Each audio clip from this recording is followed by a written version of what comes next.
जय हिंद मित्रांनो, बघा आपल्याला या ठिकाणी एक प्रश्न दिलाय की 20 रुपयांच्या एका नोटाच्या गड्ड्यात 43,652 पासून 43,691 पर्यंतच्या सलग क्रमांकाच्या नोटा आहेत, तर ती रक्कम एकूण किती रुपये आहे। ज्यावेळेस तुम्हाला अशा प्रकारचा प्रश्न येईल त्यावेळेस काय करायचं माहितीये का, सरळ सोपं कुठून आपल्या संख्येमध्ये कुठून बदल झालेला आहे, कुठल्या अंकापासून बदल झालाय ते फोकस करायचं। या तिघांमध्ये फरक आहे बघा, आता या तिघांमध्ये म्हणण्यापेक्षा या दोघांमध्येच फरक आहे की नाही। बघा इथे 52 आहे, इथे 91 आहे, मग फक्त यांचीच वजाबाकी करायची। काय करायचं, 91 मधून 52 वजा करायचे।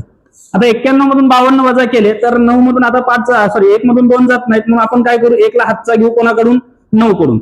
11 मधून 2 गेले, इथे राहिले 9। आता 8 मधून 5 गेले 3, म्हणजे आपल्याकडे 39 आणि यात +1 करायचं, हे विसरायचं नाही। हा +1 का करायचा, कारण की आपण ही पहिली नोट वजा केलेली आणि ती नोट त्या गठ्ठ्यामध्ये आहे, म्हणून काय करायचं, 39 + 1 40। आपल्याकडे एकूण नोटा किती झाल्या, 40। किती रुपयाची नोट आहे आपल्याकडे, बघा 20 रुपयांची। किती रुपयांची, 20 रुपयांची। आता यांचा गुणाकार करा, 0 0 आणि 2 4 8, म्हणजे त्या गठ्ठ्यामध्ये एकूण किती रुपये आहेत, 800 रुपये आहेत, जे पर्याय क्रमांक 2 मध्ये या ठिकाणी आपल्याला दिलेला आहे। जर व्हिडिओ आवडला असेल तर लाईक करा। जय हिंद।